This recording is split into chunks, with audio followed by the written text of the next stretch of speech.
Hey, it's Tali, here to tell you about the podcast Israel Story. Now, more than ever, Israel is a tough topic. Some love it, others hate it, but Israel Story offers a nuanced, faithful window into the extraordinary stories of everyday people in Israel. Beautiful and ugly, tragic and inspiring, ridiculous and heartwarming. Check out hundreds of timeless episodes in their back catalog, or dive into the 65 Wartime Diaries episodes capturing slivers of life right now. Hear voices from soldiers to survivors, farmers to rabbis, Jews, Christians, and Muslims, and connect with this complicated, amazing place. Hosted by Mishi Harman and produced with the Jerusalem Foundation and the Times of Israel, find Israel Story wherever you get your podcasts. Hey, it's Tali here. Do you have more questions than answers about what it means to be Jewish today? If you love the thought of exploring those big questions without expecting neatly packaged answers, check out Wondering Jews with Michal and Noam, a chart-topping podcast from Unpacked, a division of Open Door Media. Each week, legendary educators Michal Biton and Noam Weissman invite their listeners to join them as they wonder together about the big questions being asked by Jews and about the Jews, bringing curiosity, humor, and more often than not, some rather lively debate. So if you're looking for a thought-provoking show that favors the journey over the destination, Wondering Jews with Michal and Noam is the podcast for you. Subscribe wherever you get your podcasts today. Before we start the show, we have a podcast to recommend. Can We Talk, the podcast of the Jewish Women's Archive, features stories and interviews about gender and Jewishness. Nahani Rouse, Jen Richler, and Judith Rosenbaum talk with writers, artists, scholars, and activists about everything from Dr. Ruth's radical legacy to Ladino's resurgence to Jewish climate action. Their latest episode features Orthodox women talking about the challenges and triumphs on their way to the rabbinate. You can find Can We Talk at jwa.org/Can We Talk or on your favorite podcast app. Welcome to The 5 Books, where each week we talk with a Jewish author about 5 books that are near and dear to them. My name is Tali Rosenblatt-Cohen, and today I'll be talking with Allison Epstein about her new novel, Fagin the Thief, a reimagining of the life of Fagin, the infamous character from Charles Dickens' Oliver Twist. I wanted to hold on to those parts of Dickens' Fagin that still spoke to me, but brush the film of anti-Semitism off the top and see what else might be in there if we weren't living in a story told by someone who hates this person. What would their life look like?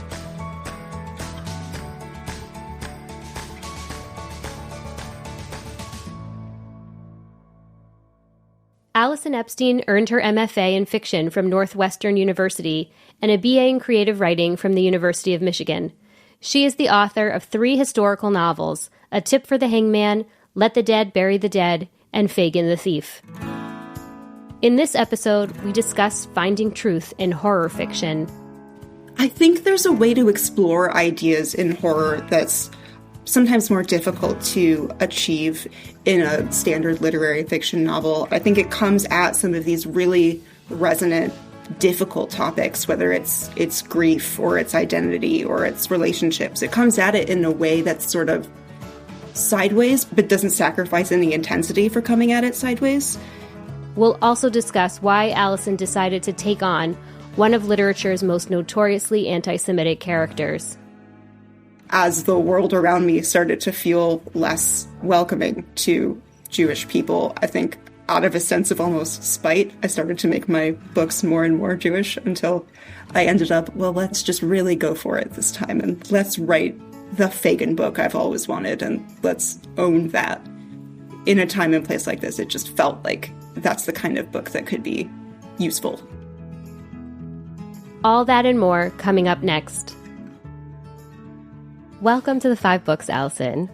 I am thrilled to have you here. Your novel, Fagin the Thief, is such a powerful, moving reimagining. I really have been thinking about it ever since I read it.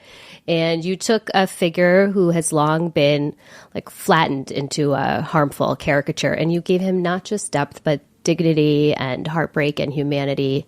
I just found the way you explore identity and survival and what it means to live on the margins, especially as a Jewish man in 1830s London, to feel so historically rich and relevant. So thank you for being here. Thanks so much for having me and for those kind words. That's so nice. Yeah, and I'd love to hear a little more about just what drew you to Fagin's story. Yeah, I've been sort of problematically fascinated with Fagin since I was a child. I first encountered him through the Broadway musical version of Oliver, because that was much more child appropriate when I was 7 or 8 years old.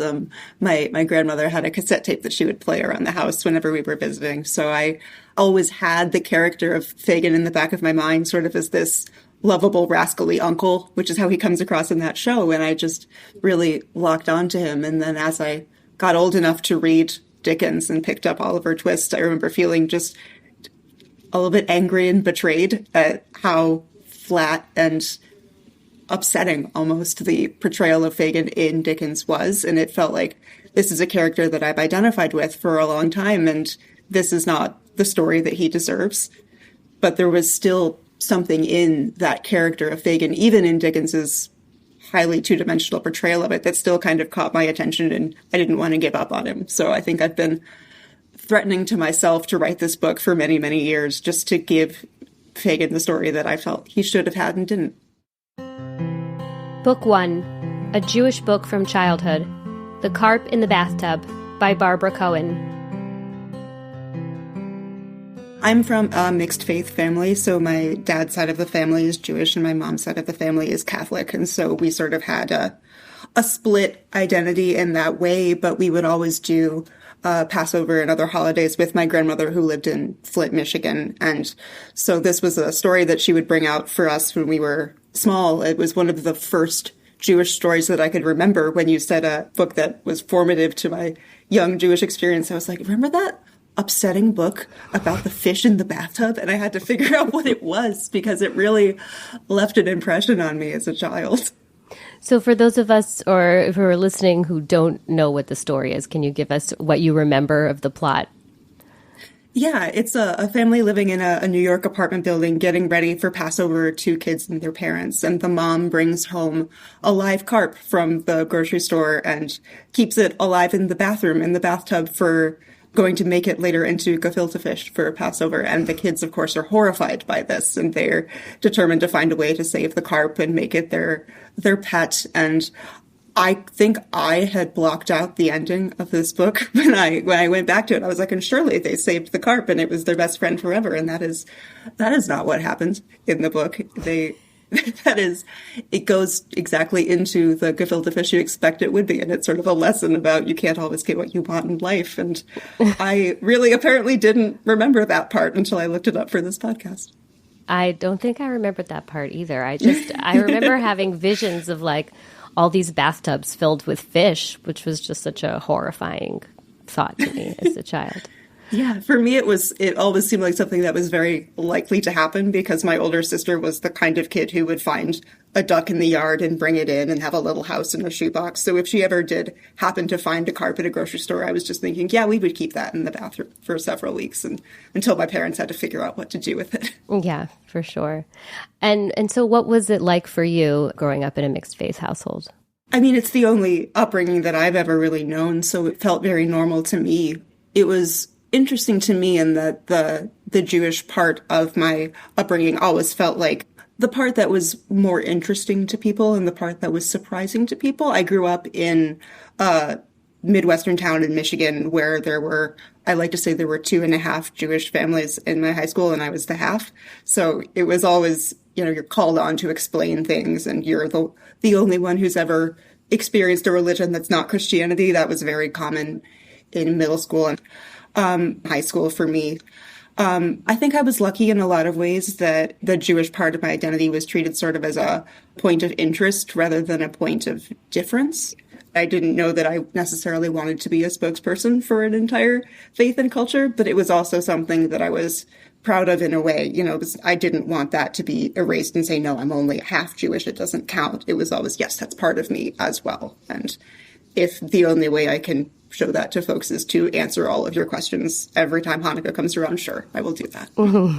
I think I took a sort of pride in that rather than feeling kind of like an outsider because of it. It felt like this is something special, at least in that context. It's a happy moment in history when that can happen. Yeah. And did you have like a Hebrew school background to answer those questions, or those questions were just things you knew from your father and your family? Yeah, they were from my father. My grandmother was very religious, my father less so. So we didn't have a deeply religious background, but I had sort of the cultural elements, and they would, any questions I would come home with, they would be able to answer those for me. Were you always writing?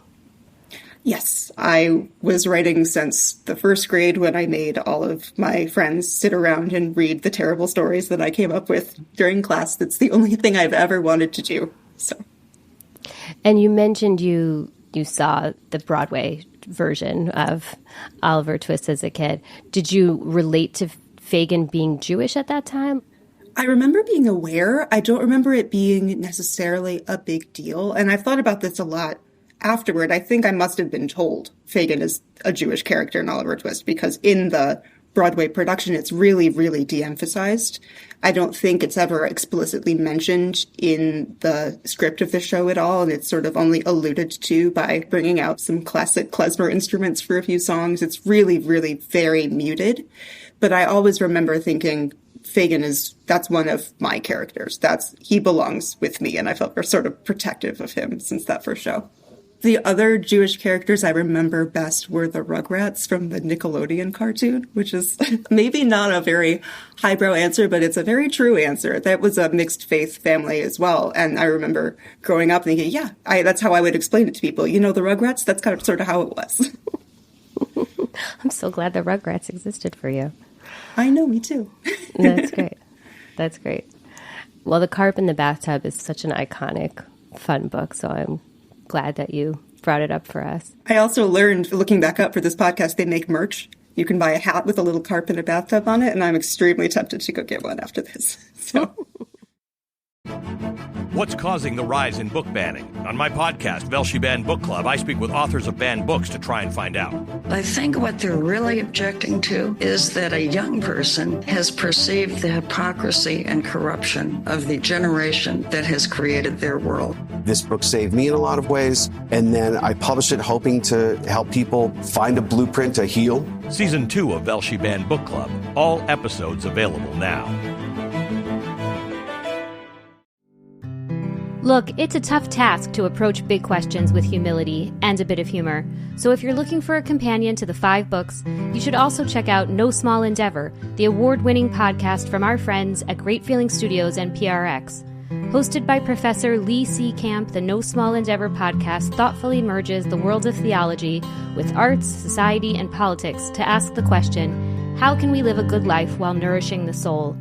That answer and insight is provided by a stellar lineup of guests, including The Office actor Rainn Wilson, Revisionist History's Malcolm Gladwell, and a wide range of writers, thinkers, and philosophers.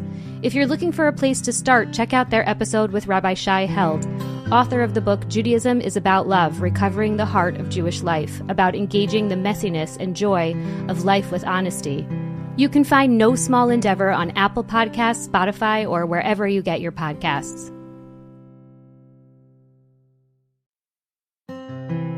Book 2, A Jewish Book from Adulthood, The Golem and the Genie by Helene Wecker.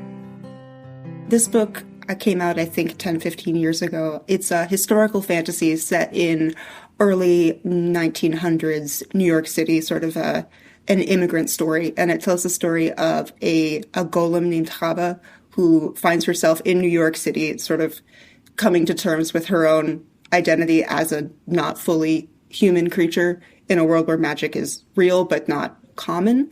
And she encounters a genie named Ahmad, and they sort of have a romantic relationship that evolves, but also it's really a story of finding who you are and where you belong in a world that has sort of made room for you, but not entirely.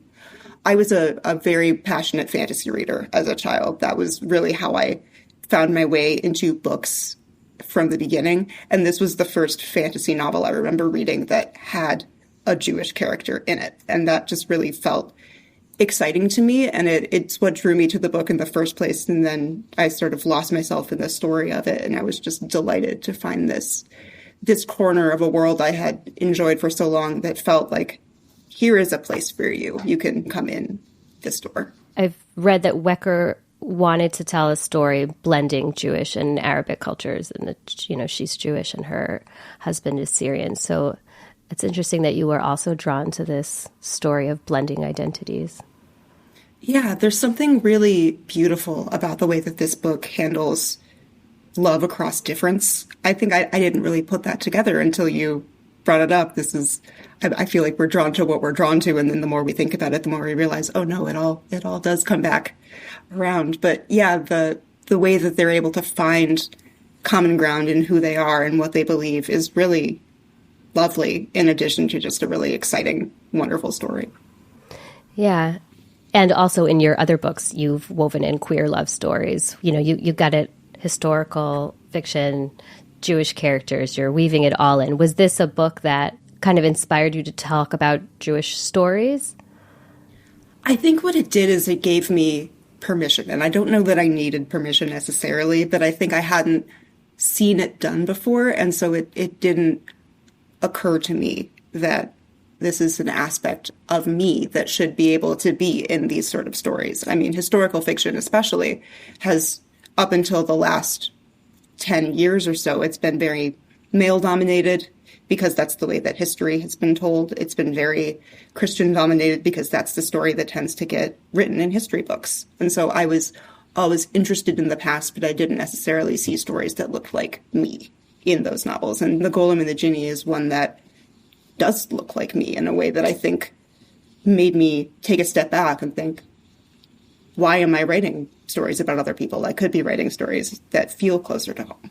And what do you think it is that draws you to the historical? Part of it, I think, is my dad was a history teacher since the day I was born. So that's always what our family has sort of done together. Every family vacation we took as a child was to some place with a historical plaque and a bunch of brochures. So it's always been sort of around. But I really think there's something special about being able to tell a story that connects the past and the present. There's a structure to it that I think gives writers, paradoxically, a lot of freedom. If you're working within the box of what's happened in the past, you're able to think about it in a new way and sort of bring a modern lens to it in a way that always feels like a great puzzle that I'm excited to figure out. I love the research of it. I love being able to get in an archive and spend as much time as I can learning the most specific facts I can think of. So it's really a genre made for me.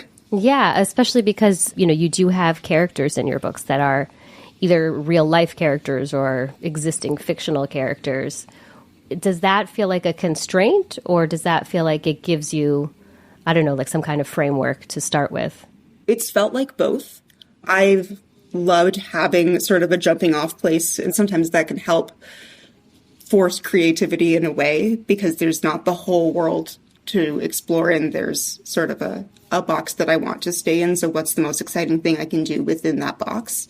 Sometimes it does feel like a constraint. For my first book, I was really constrained by what happened to the protagonist of my novel, who is a real historical figure. I couldn't change that ending. And as an author, I was very frustrated by my inability to change what happened 500 years ago to make the story end the way I wanted it to.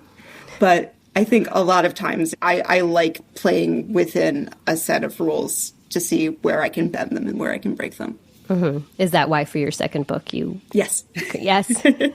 That's exactly why. I finished my first novel where the main character has a very famous death in history. And I was thinking, I have to do alternate history because I want to have more control over what happens. I want to be able to come up with my own plot. That was very much a reactionary decision. Mm-hmm.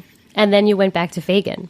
I did, yeah. I think I gave myself too much freedom. And then I thought, I need some constraints again. Book 3, A Book That Changed Your Worldview, Her Body and Other Parties by Carmen Maria Machado. Her Body and Other Parties by Carmen Maria Machado is the book I have read probably the most times in the last 5-6 years. It's certainly the book I've recommended to the most people. I just fling it at everybody. It is a really remarkable collection of short stories that focus on female identity and violence and relationships and the idea of being embodied at all. And there's just certain stories in this collection that I had to put the book down and walk away because I felt, oh, does this author know me? Is she writing a story about me personally? It was really an exciting and frightening experience to read. There's one story in particular. It's called 8 Bites, and it's about a woman and her mother who have sort of been crash dieting together forever. And gradually the woman starts to experience spirits of other women who have diminished so that now they only exist inside of clothes. And that was a metaphor that I think I needed to read at the time that I read it. And it's not an easy read by any means, but I really feel like everything in it spoke to me. And I feel like that's a book that shook me out of a mental state that I was in and invited me to think, you should take control of your life.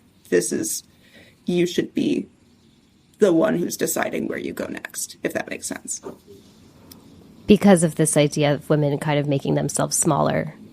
Yes, that was something that I had been dealing with and thinking a lot about in that time in my life when I read it. I think it was a time when I wanted to be small and I wanted to be convenient for others, and I didn't want my wants and needs to make anybody else's life harder in any way. That's something that I've always felt and always thought about. And this collection really, in every story in there, is asking, what happens if you don't take up space? And what if you did? What would be the worst thing that could happen? And maybe there's something about the way that she uses like the fantasy horror aspect of it that maybe you were able to hear in a different way than just kind of reading it as a paragraph. Yes, absolutely. It comes at it as a sort of a body horror parable in a way. It's much less like someone is lecturing at you as a therapist if they're telling you a story about a horrible thing that happened sometime to somebody else. I think there's a way to explore ideas in horror that's sometimes more difficult to achieve in a standard literary fiction novel. I think it comes at some of these really resonant, difficult topics, whether it's grief or it's identity or it's relationships. It comes at it in a way that's sort of sideways, but doesn't sacrifice any intensity for coming at it sideways.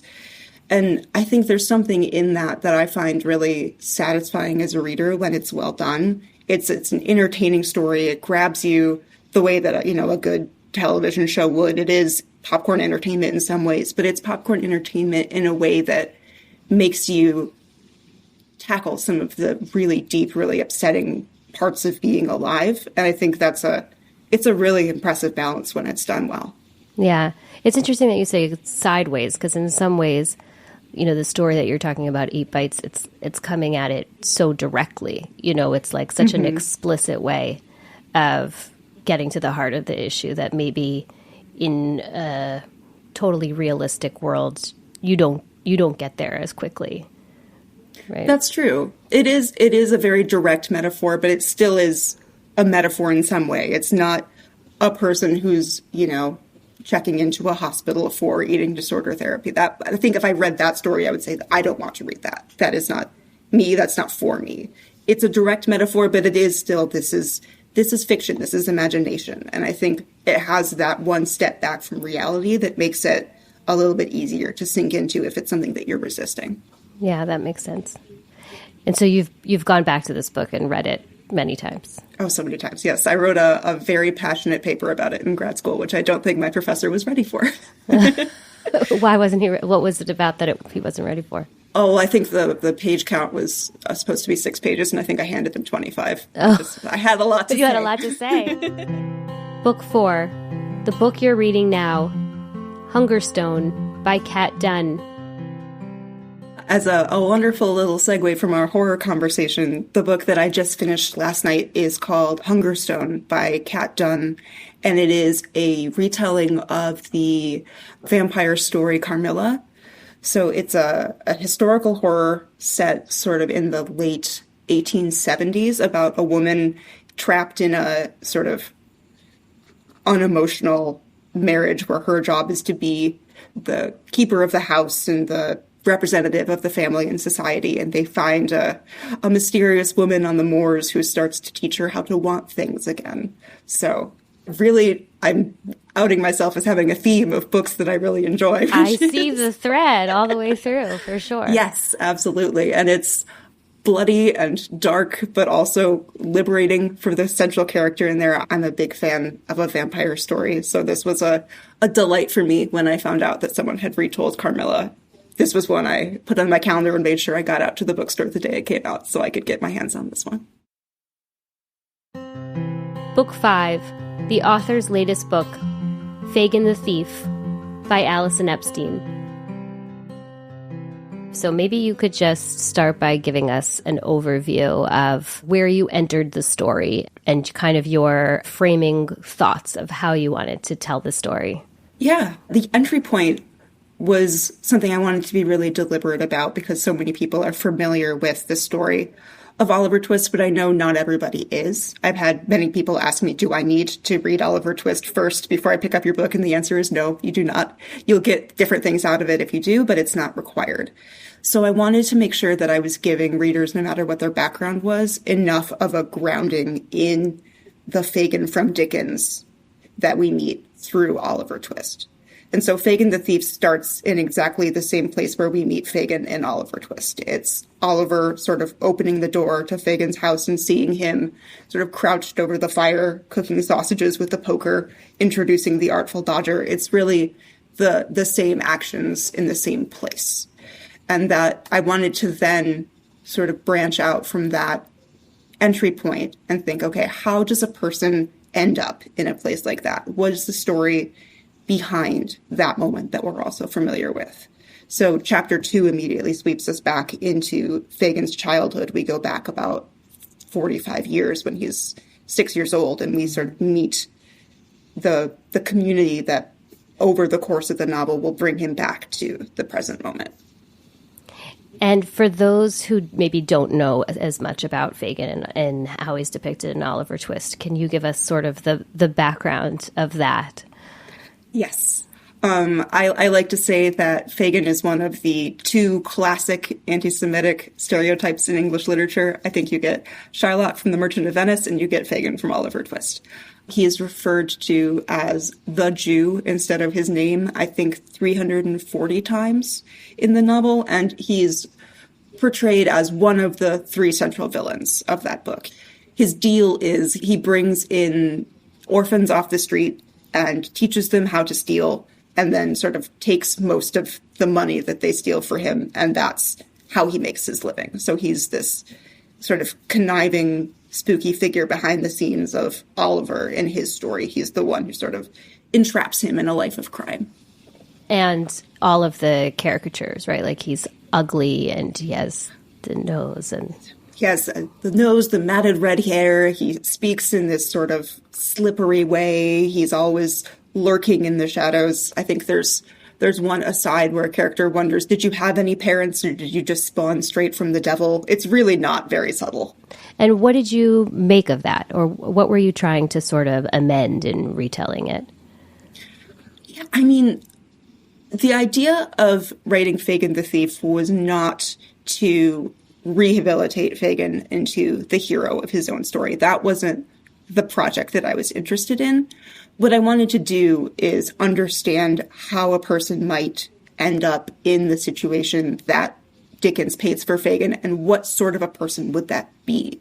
Because the Fagin that Dickens writes is not a fully developed person, but there are flashes of a person in there. There's a personality in Dickens's Fagin. If you are able to sift through the anti-Semitism, there are some things in there that still hold my attention and still capture me about him. He has flair. He's smart. He's funny. He's interesting. He's different.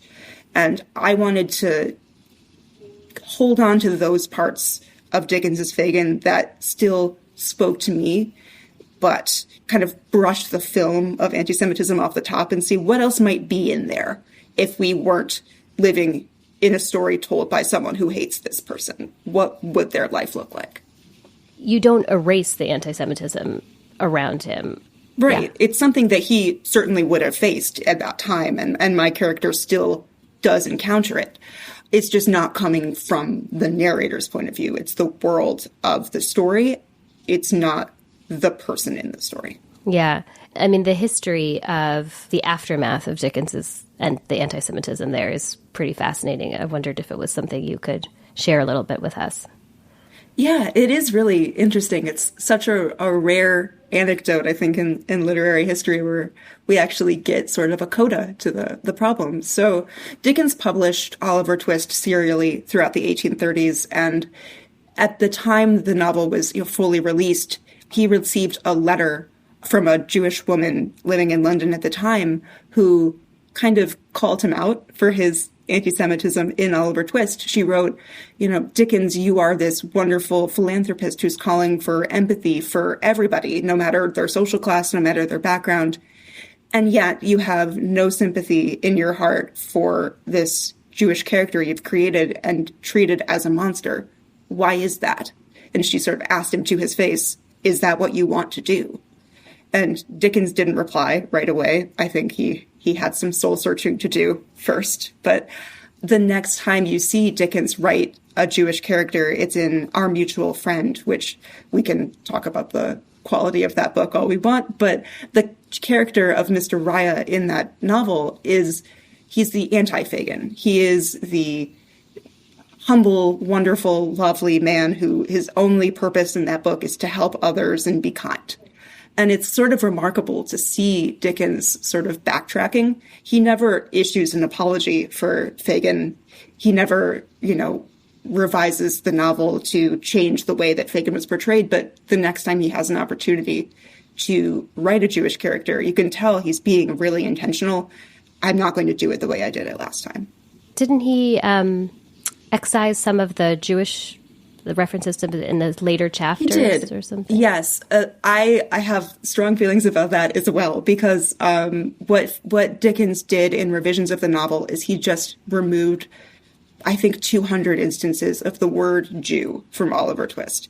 His solution to the anti-Semitism in his novel was to make Fagin sort of not Jewish, or to minimize the amount of Jewish identity that was in the novel. And I talk about this a lot when I'm thinking about ways that people have adapted Fagin nowadays.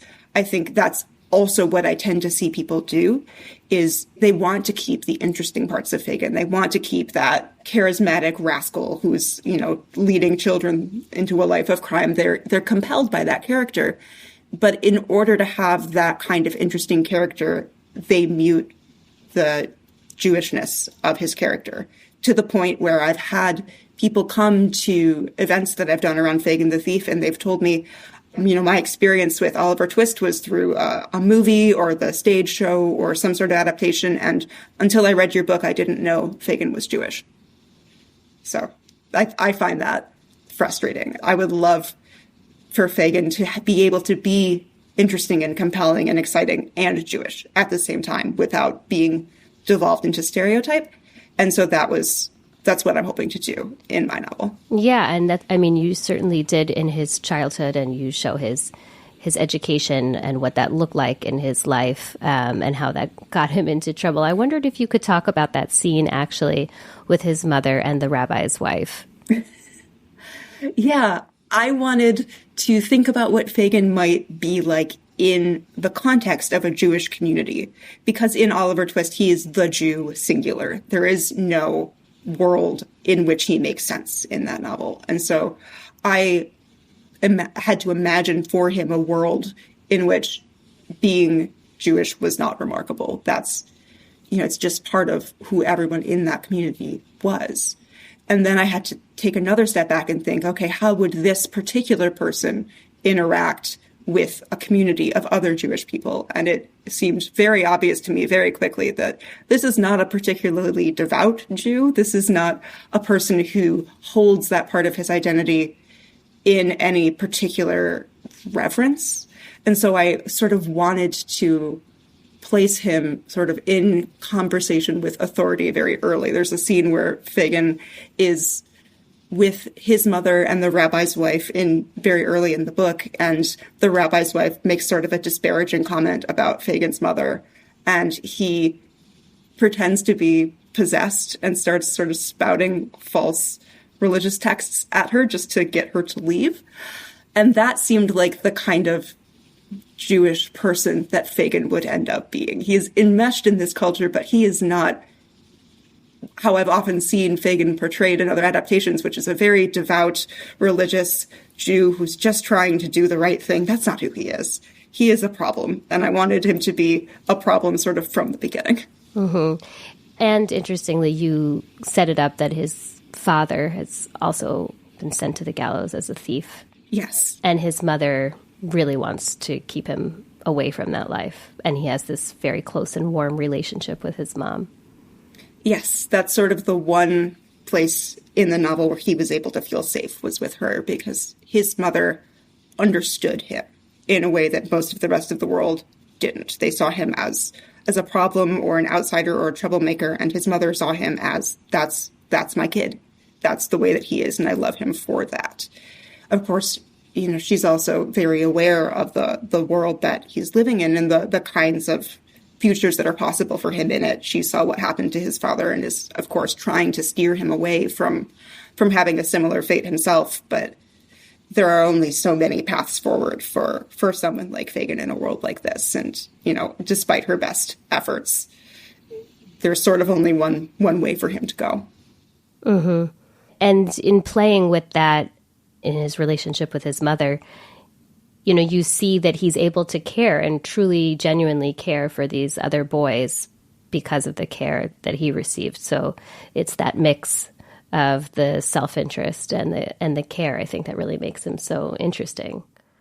Yeah, I think he's very reluctant to admit to himself that he cares for other people, but he absolutely does. And the reader can see it even if Fagin himself can't see it.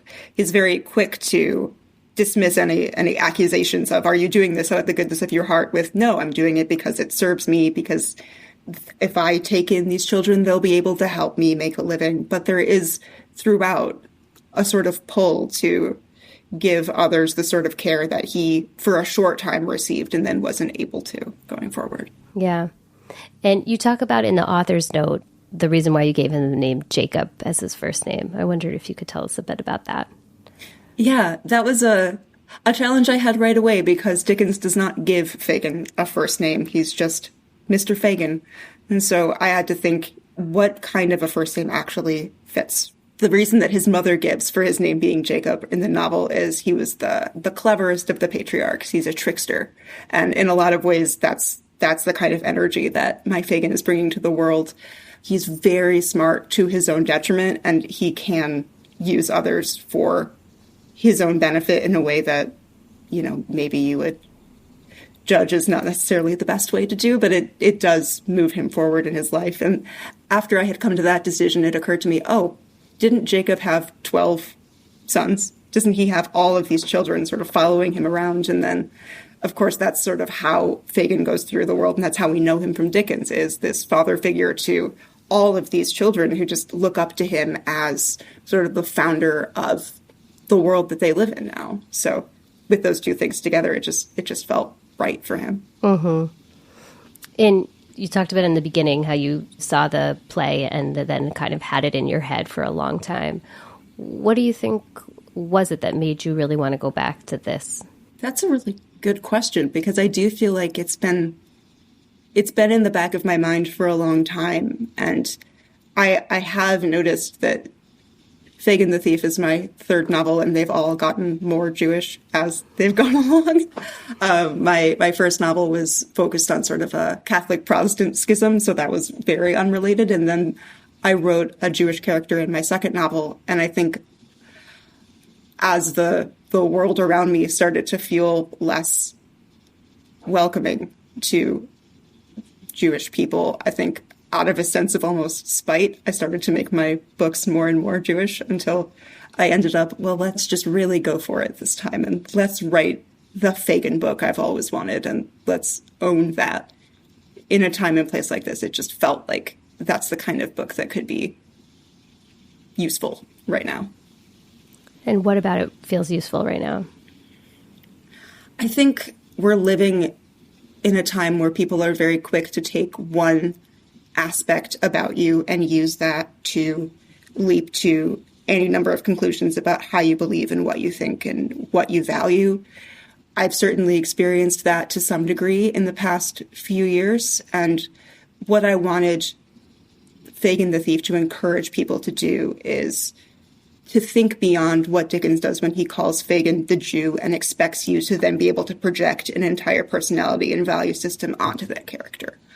I wanted this book to say, okay, yes, Fagin is Jewish, but I want you to sit with him as a person. And I want you to read this book cover to cover and get to the end and then know what he believes and what he thinks and what he values. You cannot get there from a single word of identity. You must sit down and know the person. And in so many aspects of American political life right now, we don't do that. We take one flash of somebody's identity and we project an entire belief system onto that person. And so it's a somewhat ambitious goal for one book to have. And I think I'm hoping it's part of a larger conversation, but I do feel that the only way we're going to be able to sort of break down some of these walls that are separating us into camps and enemies is to see each other as people and not as shorthand for a system of belief. I think you do that really successfully. And I think part of it is it's easy to just sort of dismiss a character like this as being a caricature and just ignore it. But, by bringing it to life and like giving it so much more complexity, it does mean you have to engage with it. I wonder if you think about, or how you think about the Shylock character, if that's something, you mentioned those two and they are like the two that come up. Yeah, I've always been less compelled by Shylock than by Fagin. And I've thought about it a lot why, and I think it's because Shakespeare thought he was doing a good job when he wrote Shylock. He's often held up in analysis of The Merchant of Venice. This is Shakespeare being empathetic toward a Jewish character. He's trying to show pain in this person's life, and he's trying to show a sense of empathy for this character. And I find it moderately successful at best, I would say. But it felt like a half-attempted character, whereas Fagin felt like this is open ground. Yeah, and even just in the way that Dickens did respond to those accusations of anti-Semitism, like you almost imagine that he may have wanted to give it another shot or give it another go of how to depict Fagin in there. Yeah, I will say I'm somewhat glad that he didn't. I think his second attempt, Raya, was... Nobody's writing books about Raya. No one is going back and thinking, oh, Raya, my favorite character in all of Dickens. He is so watered down so that he could not possibly offend anybody, that there's really nothing in him to be interesting. And I think there's something sad about that, too. I wouldn't hold up Fagin as a paragon of what you should try to be as a person, but at least he's interesting, and at least he stands up on the page and makes you want to think about it. Right, and there's an argument that vision of Raya of being, which is kind of like a pushover, is also just not a great caricature. Right. It's another caricature of Jews and also not a great one. Yeah, I would say it's progress. I don't know that Dickens ever quite got to the idea that Jews are also just people. We didn't quite connect those dots, but he did try. He did try. Well, I'm glad that you tried, and I'm glad that you succeeded. And I think, this book really just stands on its own in giving that complexity and nuance and creating just this heartbreaking character who, again, is not a good person. No. But there's so much there. So it was just really fun to read. Thank you so much for joining us today. This was great. Of course. Thanks so much for having me. Thank you so much for joining us today for the 5 books. Our guest today was Allison Epstein talking about her novel, Fagin the Thief. You can find a link to the book and all the others Allison discussed in our show notes. If you enjoyed our show, please be sure to subscribe and share with friends and family, and rate and review in Apple Podcasts or wherever you listen. Rating and reviewing really does help new listeners find our show. You can also find us now online at 5bookspod.org. You can email us feedback or author recommendations at team@5bookspod.org. You can find us on Instagram @5bookspod or on Facebook, The 5 Books Podcast. I'm Tali Rosenblatt-Cohen. Our producer is Odelia Rubin. Editorial and website support from Sarah Waring. Music by Dove Rosenblatt and Blue Dot Sessions. Art by Dina Friedman. Thanks especially to the Jewish Book Council.